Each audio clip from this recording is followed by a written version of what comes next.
Semaine chargée avec plusieurs rebondissements au niveau de l'actualité au PDC RDA. Assignation en justice de Dame Yapo Valérie. Mise sous administration provisoire du PDC RDA. Demande de démission du président Cheikh Tidiane Thiam. Suspension provisoire avec cessation de toute activité du président Cheikh Tidiane Thiam. Le bureau politique se tiendra, ne se tiendra pas. Ce sont autant d'interrogations et de préoccupations que les Ivoiriens, particulièrement les militants et les sympathisants du PDC RDA, se posent depuis le début de cette semaine. Il est important de prendre en compte toutes les inquiétudes de ces militants, voire de la population ivoirienne, car ces sujets méritent une attention particulière et une réflexion approfondie. Raison pour laquelle une analyse sereine devra nous permettre de mieux comprendre les enjeux. Nous espérons que des solutions idoines émergeront très prochainement. Mesdames et messieurs, bonjour.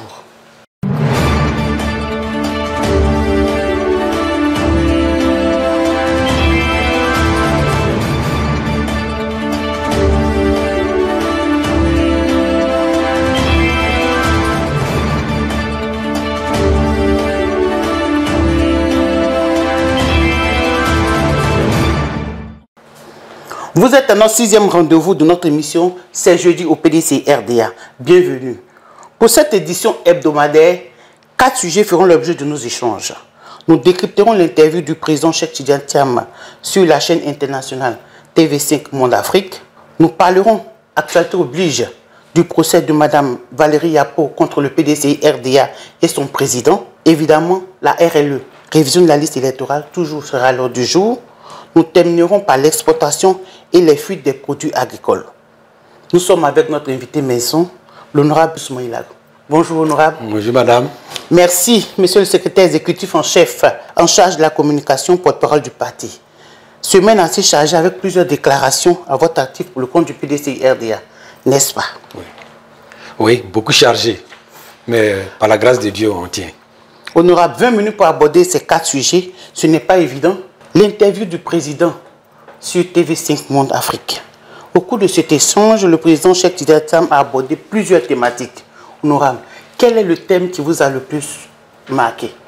Merci madame. Avant d'aborder, comme toujours, je voulais qu'on ait une pensée pour notre jeune frère qu'on appelle Macron, Axel Ludovic, qui actuellement, à la faveur, ou bien à cause de tout cet imbroglio, lui actuellement, il est privé de liberté. Et nous pensons que Dieu doit faire en sorte qu'il sorte pour nous rejoindre. Alors, le président du PDCI RDA, le président Tidiane Thiam, a fait une interview importante sur la chaîne internationale TV5 Monde. Et au cours de cette intervention, il a abordé plusieurs thèmes. Il nous sera difficile en 20 minutes de tout décrypter ici. Mais je voulais qu'on retienne qu'inlassablement et de manière consistante, le président met son programme sur l'homme, l'humain, le progrès humain. Donc il a abordé le capital humain. Et ce qu'il faut retenir de ce qu'il a dit, c'est qu'il veut que pendant son mandat et après son mandat, l'Ivoirien se sente maître de son destin, selon ses propres mots. Maître de son destin, c'est-à-dire qu'il faut soit bien formé, il soit en bonne santé et qu'il ait progressé pendant son mandat. Il a relevé un point important, comme il avait fait pour l'IDH, c'est l'espérance de vie. Qu'il a comparé l'espérance de vie de Côte d'Ivoire avec l'espérance de vie au Sénégal, avec un gap 69 et 59, alors que nous avons un PIB plus élevé et nous avons donc des richesses plus élevées. Le président a cité certainement le Sénégal, mais il y a le pays voisin comme le Ghana. Voyez-vous, la Côte d'Ivoire produit plus de cacao que le Ghana, produit plus d'anacarde que le Ghana. Elle produit plus de mangue que le Ghana. Elle produit plus d'igname que le Ghana, plus de manioc et même des produits subsidiaires comme l'exportation de la banane d'export, la Côte d'Ivoire en tête. Mais il se trouve qu'aujourd'hui, où je suis en train de nous parler, l'espérance de vie du Ghana est autour de 64-61 ans. Et la Côte d'Ivoire traîne vers 59 ans. Cela veut dire que l'impact du développement économique n'est pas encore suffisamment sur le progrès de l'homme. C'est ça qui est important. Quand on est dans un pays, on veut être en bonne santé, on veut être bien éduqué, on veut vivre longtemps. Si une politique ne vit pas là-dessus, ce n'est pas la peine. Donc c'est ce qu'il faut retenir essentiellement du discours et de l'intervention du président Tidiane Thiam. Qu'une politique, quels que soient les investissements qu'on fait, si elle n'impacte pas le bien-être de l'Ivoirien, elle est à améliorer. C'est ce que le président Bédia avait appelé le progrès pour tous et le bonheur pour chacun. Donc c'est ce qu'il faut retenir là. Nous aurons le temps, au cours de nos prochaines conférences de presse, de décortiquer point par point en agençant les 6 piliers du programme de développement du président Tizan Thiam. Merci honorable. Je retiens aussi que le président parlait de l'alternance pacifique. Il a dit que ça s'est fait autour des pays voisins tels que le Sénégal et même le Ghana. Et pourquoi pas en Côte d'Ivoire? Et le président a parlé ça à dessein, en disant qu'il faut des élections apaisées. Il faut des élections crédibles, justes. Il faut que celui qui peut gagner, gagne, et que celui qui perd reconnaisse que l'autre est en tête. Et c'est pourquoi le président a fait appel à l'inclusivité des candidats, qu'on ne limite pas quelqu'un parce qu'on veut gagner le pouvoir. Et le président a insisté sur la magnanimité pour dire, en Afrique, on gagne plus en tolérant qu'en sanctionnant. Donc ça, c'est extrêmement important. Je crois que nous allons revenir là-dessus au moment venu. Mais le président plaide toujours, non pas pour une chapelle, mais pour tous les candidats. Et parce que il y a une chose de gagner, mais il y a une chose de pouvoir gérer dans la paix. Et pour pouvoir gérer dans la paix, il faut des conditions d'inclusivité et les conditions de participation pour que celui qui aura gagné sera reconnu par tous. Et c'est ça qui est le plus important. Oui, monsieur le porte-parole, le président, pour terminer au cours de cette interview avec TV5 Monde, a terminé par « J'ai toujours été ivoirien, je suis ivoirien, je serai toujours ivoirien ». Est-ce que ça vous a inspiré? Le problème des nationalités d'Ivoiriens a trop causé de tort dans notre pays. Et ceux même qui ont pris des armes, ça je pèse bien mes mots, pour revendiquer leur ivoirité, leur appartenance à la Côte d'Ivoire, c'est ceux-là aujourd'hui qui veulent utiliser le supervis de la nationalité pour éliminer quelqu'un. Et le président Thiam, en disant ça, dit « Je ne vois pas qu'est-ce qui peut m'empêcher d'être ivoirien alors que je suis ivoirien. » C'est ça. Voilà. Revenons en Côte d'Ivoire et abordons le second point de notre échange, l'assignation en justice affaire Dame Valérie Yapo. C'est vrai que Maître Blessy, au cours d'un point de presse hier à la permanence du plateau et d'une conférence à la maison du PDCI RDA, a largement parlé de cette affaire de Dame Yapo Valérie. Mais vous, porte-parole, qu'est-ce qu'on retient de tout ce procès? Madame, merci pour cette question. Voyez-vous, nous sommes en politique. Il y a les aspects judiciaires, mais je pense que en Afrique et particulièrement en Côte d'Ivoire, la justice, quelquefois, est utilisée comme moyen de règlement des problèmes politiques. C'est ça tous nos problèmes. Et quand vous regardez bien, Madame Yapo Valérie, j'avais donné des conseils ici la dernière fois, ça a été diversement interprété, mais j'insiste pour dire que quand nous allons sur certaines chaînes, quand nous suivons, à un moment donné, tout ce que Madame Valérie Yapo avance comme argument a été déjà dit sur certaines chaînes avant elle, ce qu'on appelle les sous-traitants.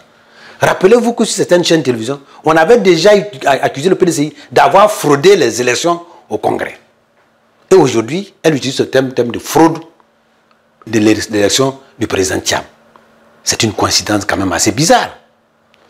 On avait dit que le président n'était pas ivoirien à un moment donné, exclusivement, et qu'il fallait qu'il démontre qu'il s'est défait de sa nationalité française. Au moment où il le fait, on revient encore là-dessus, alors que certains l'avaient déjà dit que dans tous les cas, s'il s'est défait de sa nationalité française, il ne sera pas ivoirien. Plus tard, on a fait ressortir l'article 48. Mais tout ça là, ça dit que chaque fois que les sous-traitants émettent une idée, il y a un traitant en intérieur du parti qui fait le relais. C'est du déjà vu. En fait. Voilà, c'est ça. Donc tout ce qu'on est en train de faire, c'est parce qu'on se rend compte qu'on ne peut pas battre le président Thiam dans les urnes, il faut utiliser la justice pour l'éliminer. C'est tout. Moi, c'est comme ça que je remonte la chose. Sinon, quand on a un bilan inattaquable, quand on est sûr d'avoir bien travaillé pour le peuple, mais quel que soit le candidat, on le fait. Et c'est très grave ce qu'ils sont en train de faire. Chez nous, au village, on dit, le poulet qui fouille trop finit par découvrir les os de sa main, de sa mère poule. Et cette affaire de nationalité, si on veut regarder, nous aussi, on va soulever d'autres choses. Parce que, dans ce pays-là, nous avons vu des dispositions particulières. Nous avons vu des documents qui ont montré que certains candidats en son temps n'étaient pas éligibles et ces candidats ont reconnu qu'ils ont utilisé la nationalité extérieure. Et on a dû prendre des dispositions particulières pour les autoriser. À quel niveau ces dispositions devraient-elles aller? Est-ce que ces dispositions étaient définitives ou elles étaient temporaires? Nous qui avons été auprès des gens comme le président Henri Konan Bédié, il ne faut pas qu'ils nous mettent leur doigt dans notre gorge. Parce que quand on va sortir des choses, on va dire qu'on a accusé quelqu'un. Donc je pense qu'il faut qu'on aille mettre balle à terre, qu'on aille et qu'on se travaille. Le président Thiam est ivoirien, il a toujours été, il le sera. Et les binationaux, il y en a plein. Il y en a à l'Assemblée nationale, il y en a dans le gouvernement, il y en a dans le milieu des affaires, il y en a dans le milieu rural, il y en a partout. Il y en a même dans le sport. La plupart de nos grandes performances à l'extérieur, ce sont des binationaux, que ce soit en athlétisme, que ce soit dans le football, que ce soit dans la natation, que ce soit partout, c'est les binationaux. Alors, si être binational, après avoir atteint l'âge adulte, te défait de ta nationalité ivoirienne, cela veut dire que tous les trophées que nous avons eus, ces trophées-là ne sont pas des trophées des Ivoiriens. Ce sont des trophées de ceux de leur nationalité qu'ils ont pu acquérir ou bien des apatrides. Alors qu'il n'y a pas d'apatride. Alors qu'il n'y a pas d'apatride. Oui, pour terminer avec ce dossier de Dame Valérie, pour ceux qui n'ont pas suivi, hier était une journée assez chaude pour le PDCI-RDA. Oui, on a vu des députés avec à leur tête le président du groupe parlementaire se faire brutaliser par les policiers. Il faut faire très attention et je pense que dans le monde actuel, le président Félix Houphouët nous avait dit que quand on va à la guerre, au combat, l'attaque de l'adversaire est collective, mais la défense du corps est individuelle. Cela veut dire quoi? Nous sommes tous dans les milieux. Demain, chacun rendra compte individuellement. Parce que il n'est pas normal que des élus de la nation qui veulent marcher librement, qui n'ont pas d'armes, et que les forces de l'ordre puissent les brutaliser. Elles ont le devoir de les encadrer pour qu'il n'y ait pas de débordement. Et nous avons vu des scènes qui n'honorent pas notre pays. Et de plus en plus, nous allons demander des protestations, des marches de manière démocratique.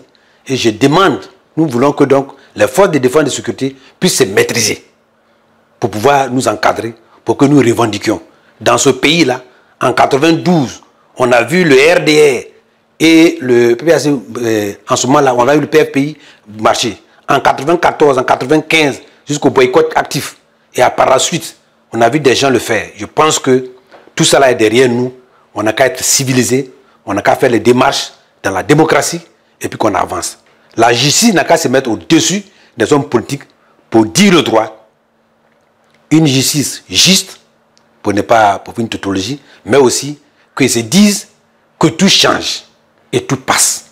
Et que quand vous posez un acte, vous en serez le seul responsable pour demain. Et ce n'est pas normal que des députés de la nation soient bousculés. Oui, ce n'est pas normal. Passons au troisième point, la RLE, la révision de la liste électorale. Hier encore, au cours de cette conférence de presse animée par M. Bissi, il a fait un descriptif clair du contentieux électoral hier devant nous, sans entrer dans les détails. Monsieur le porte-parole, nous sommes à 7 mois des élections. Contentieux électoral avec beaucoup de cas litigieux, pas de révision de la liste électorale prévue, plusieurs cas de suspicion constatés. Allons-nous droit vers une élection crédible, libre et transparente, comme vous aimez à le dire? Moi, je pense que c'est une honte.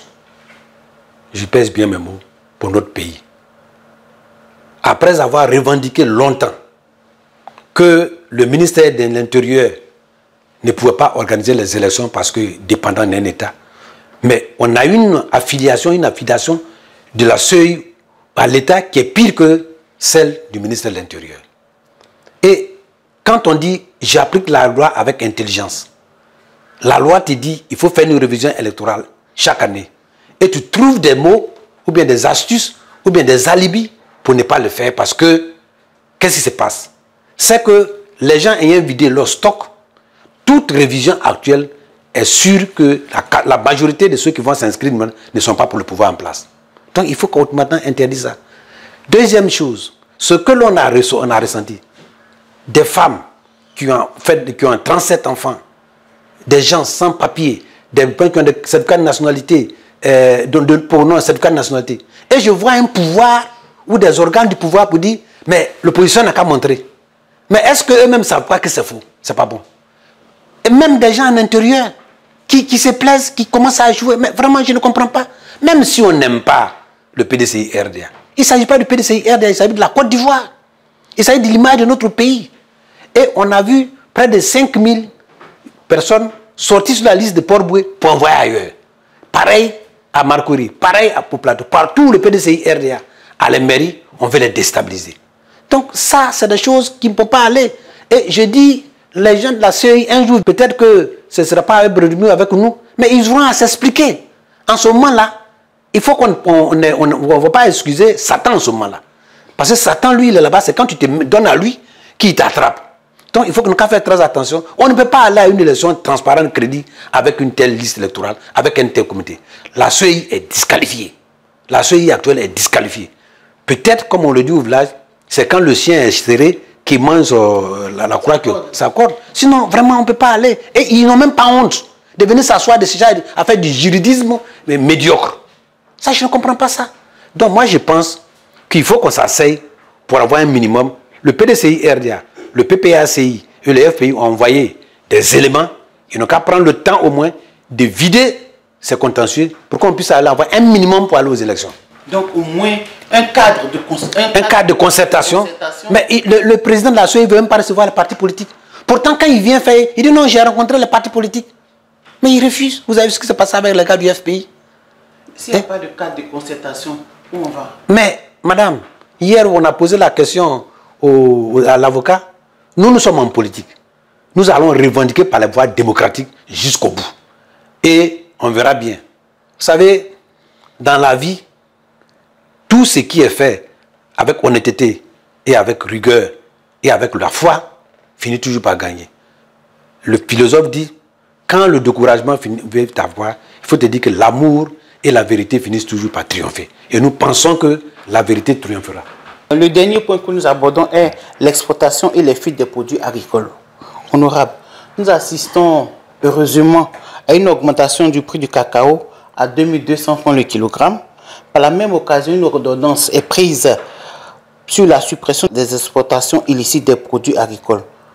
Pouvez-vous nous expliquer cette ordonnance? Madame, merci beaucoup. Aujourd'hui même, la Commission des affaires économiques et financières a eu à recevoir le ministre d'État, le ministre de l'Agriculture, qui est en charge de ce dossier. Et il est venu avec une ordonnance qui est déjà en activité en fait, parce qu'une ordonnance s'applique immédiatement pour la ratification d'une ordonnance sur l'exportation et la commercialisation illicite des produits agricoles. Nous sommes à la 3e ordonnance. Et nous avons toujours dit au PDCI RDA que c'est un dossier suffisamment important qu'il faut qu'on se réunisse pour prendre une loi ordinaire qui fait appel à débat et qui fait appel à des propositions pour amender. Mais les ordonnances qui ne sont pas discutables ne permettent pas de juguler ce problème. Bon, donc à ce niveau, nous avons reçu le ministre aujourd'hui, nous avons posé un certain nombre de problèmes et nous n'avons pas été convaincus en tant que parti d'opposition et parti qui connaît le secteur agricole en Côte d'Ivoire, parce que les vrais spécialistes de l'agriculture en Côte d'Ivoire sont au PDCIR. Évidemment. Ça, on ne peut pas le nier. Donc, de quoi il s'agit? Il s'agit de dire qu'il y a des produits agricoles, comme le café, comme le cacao, comme l'anacade, qui sont réglementés de par leur commercialisation. L'État fixe un prix et on doit respecter. Ce faisant, ceux qui doivent exporter doivent être agréés et les producteurs ne doivent pas vendre en dehors du circuit normal. Mais à partir du moment où sur les frontières, il y a des offres qui se posent quelquefois à 1 mètre ou à 2 mètres, il y a des commerçants, il y a des producteurs qui sont complices ou qui se font face à l'offre qui se présente de vendre nos produits en dehors. Le PDCI RDA n'est pas contre un contrôle. Nous avons proposé que vu l'ampleur de la montée du prix, il fallait qu'on donne un minimum de 2500 francs du kilo de cacao. Ils ont dit que le PDCI RDA était en train de rêver. Et rêver, il se trouve que près de 50 000 tonnes pour un trimestre ont été exportées illicitement vers les produits. Et on perd entre 50 et 100 milliards de francs CFA de la Côte d'Ivoire. Et maintenant, on vient de proposer 2200. Nous, on avait proposé 2500. Maintenant qu'on propose, à un moment là, le cacao est fini. À la deuxième campagne, il n'y a plus de cacao. On produit moins de cacao. Donc, on a perdu tout cela. Ils ont mis un comité en place. Dans ce comité, ils ont mis des responsables des forces de l'ordre et des responsables administratifs pour contrôler cela. Mais il se trouve que ceux-là même ont été coupables de corruption, puisqu'on les a démis de leur fonction. Cela veut dire que déjà la structure qui doit contrôler n'est pas... Donc nous, on a dit à l'Assemblée que si on avait été associé, on mettrait peut-être une structure autonome qui aura tous les moyens pour le faire. Bon, Le ministre même a proposé qu'il y ait des élus dedans. Moi, je pense que la place des élus, ce n'est pas dans ces comités-là, puisque nous, on est là pour critiquer. Mais nous, PDCI RDA, nous avons toujours lutté pour que le producteur ait les moyens de bien vivre.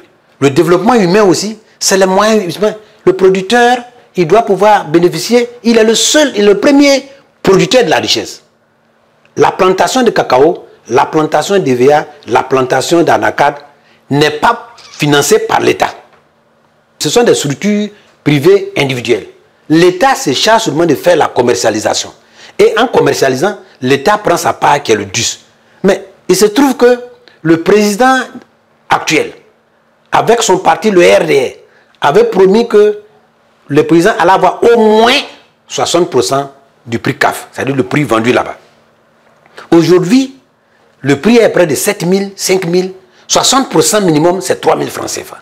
Il ne donne pas. Pareil pour l'anacard. Le ministre des Finances est venu à l'Assemblée pour dire que le prix CAF, c'est 887 francs. 60% de 887 francs, ce n'est pas 425 francs. Nous, on a demandé 500 francs, ils ne l'ont pas fait. Au Ghana, à côté, 600 et 800 francs. Bon, quand même, c'est difficile. Même si ton chien est bon, il ne faut pas l'affamer et puis déposer la viande là, puis le laisser pour dire non, il ne faut pas manger la viande. C'est ce qu'on veut que les producteurs fassent. Ils ont de la possibilité de vendre leur production. Vous ne voulez pas payer au bon prix. Et puis vous voulez qu'ils ne vendent pas à côté. Si vous vendez, il y a un problème. On a demandé aussi que dans la loi, l'ordonnance, il est dit qu'on sanctionne et on sanctionne les moyens qui ont servi de transport. Mais ils n'ont pas précisé. À tel point que c'est vraiment ça va dans tous les sens. Certains services administratifs bloquent les tricycles, ils les capturent et ils disent, bon, pour venir prendre, ils demandent l'argent. Mais cet argent-là, il n'y a pas de poste comptable pour que ça rentre dans la caisse de l'État et c'est devenu une magouille.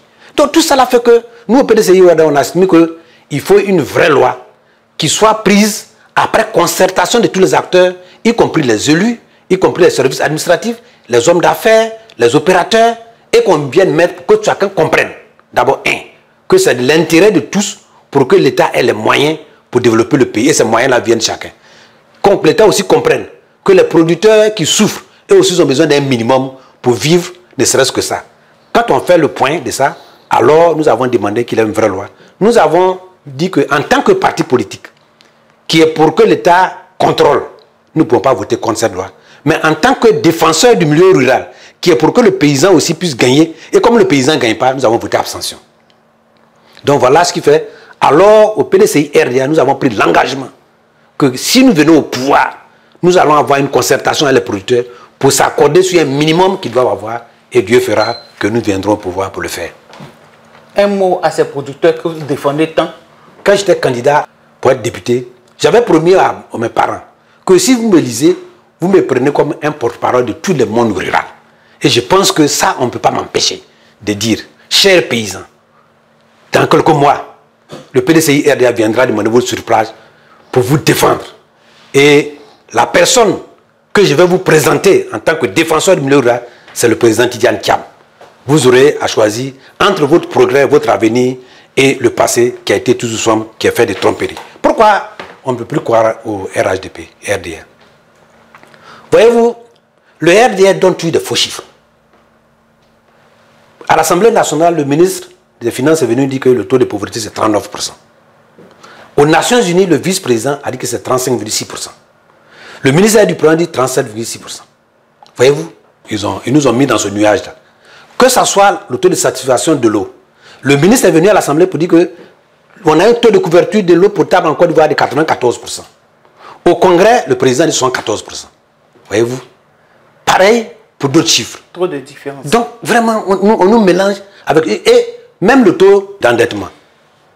Ils nous donnent des chiffres. J'espère que quand on va venir au pouvoir, on ne va pas trouver des poches comme au Sénégal, à des milliards à ajouter à ce qu'ils ont déjà fait. Mais puisque je suis sûr que dans 6 mois, 7 mois, ils ne pourront pas payer les dettes avant de partir. Mais nous aurons ça à payer et nous allons discuter avec eux tranquillement pour qu'il n'y ait pas de vengeance ni revanche et qu'ils acceptent que leur temps est passé et que le PDCI arrive pour régler le problème des Ivoiriens. Oui, le PDCI arrive, mais pour arriver, il faut aller au bureau politique. Donc, nous allons terminer notre échange par un appel principalement aux membres du bureau politique qui vont avoir une importante réunion le samedi 5 avril 2025. Merci madame. D'abord, je voudrais, au nom du président Tidjane Thiam, dire à tous les militants que le bureau politique doit se réunir effectivement le samedi 5 à Yamoussoukro, à la Fondation Félix Houphouët-Boigny. Il y a eu beaucoup d'interprétations, mais voilà la version officielle. La deuxième chose, c'est la première réunion du bureau politique présidée par le président Tidjane Thiam. Donc elle sera importante. Pour la suite, il a toujours promis que le bureau politique sera ouvert à tous ceux qui en ont droit et que ce bureau politique va faire l'objet d'échanges. Ça, c'est d'échanges. Ce n'est pas des combats à la main d'échanges. Et le bureau politique a pour objectif premier, c'est de fixer la date de la convention. Le président va nous proposer une date et nous allons débattre de ça et nous allons nous accorder sur cette date et nous irons à la convention. Avant la date, il y a, comme il est de coutume, comme il est statutaire, qu'il y a un rapport de la haute direction sur les activités qui ont été menées depuis le dernier bureau politique, depuis le 17e. Nous allons partir de la 17e session, nous allons à la 18e session, il y aura un bilan qui est fait. Une fois que le bilan est présenté, le président donne son discours d'orientation avec les propositions de dates, nous allons débattre et après il va y avoir des résolutions qui vont être prises. Donc ça doit d'abord être très convivial, très fraternel, très militant et très engagé. Parce que le bureau politique n'est qu'une étape pour aller à la convention. Et la convention, ce sera aussi une autre étape pour aller à la présidentielle. Il ne faudrait pas que les militants perdent ça de vue. Que l'essentiel, c'est les élections présidentielles. Et les élections présidentielles sont un défi beaucoup plus important que ces choses-là. Ça, c'est statutaire. Mais le principal défi, c'est avoir un candidat qui est capable de battre le RHDP et qui est capable de nous amener à la présidence, qui est capable de nous permettre de sauver les Ivoiriens. Et ce candidat, visiblement, en voyant tout ce qu'il a fait depuis son arrivée, depuis Yopougon, depuis la RLE, depuis Aboisseau, depuis l'IDH, depuis les thèmes qu'il développe, c'est qu'il est pour le progrès des Ivoiriens, il est pour l'amélioration des conditions de vie des Ivoiriens, pour sortir du mensonge et aller à la vérité et au progrès pour tous et au bonheur pour sa fin. Donc, à tous ceux qui sont qualifiés à Yamoussoukro, même ceux qui ne sont pas qualifiés, qui sont autour de Yamoussoukro, venez nous applaudir au sortir du bureau politique pour dire que vous avez fait du bon travail. Ensemble, nous travaillerons pour un avenir meilleur. Merci, Dr Soumaïla Bredoum, pour ce moment d'échange que nous avons fort apprécié. Vous aussi, chers téléspectateurs, nous pensons que vous avez apprécié ce moment. Vous avez un dernier mot avant de clore? Merci, madame. Je pense que je vous remercie pour votre émission. Nous avons, ensemble avec vous, demandé que pour les prochaines émissions, pas peut-être la prochaine fois, que nous puissions, nous en soit appel donc à certains cadres qui voudraient bien venir partager certaines idées avec nous pour défendre le parti. L'objectif ici, c'est de défendre le parti. Et puis, nous avons aussi lancé la dernière fois un message aux élus que nous attendons pour l'émission la tribune des élus pour qu'ils puissent exposer leurs problèmes là-bas. L'émission aussi a besoin de leur soutien. C'est ça qu'il faut parce que nous allons vers une période de combat et le combat, c'est l'association des forces qui fera la victoire. Oui, comme je le répète, ensemble nous travaillerons. L'appel est lancé. Nous lançons un appel à tous les cadres, à tous les militants, à tous les sympathisants du PDC-RDA. La tribune, le studio du PDCI TV est ouvert. Nous attendons qu'ils viennent pour passer à notre émission. Nous espérons que vous avez pris du plaisir à nous écouter.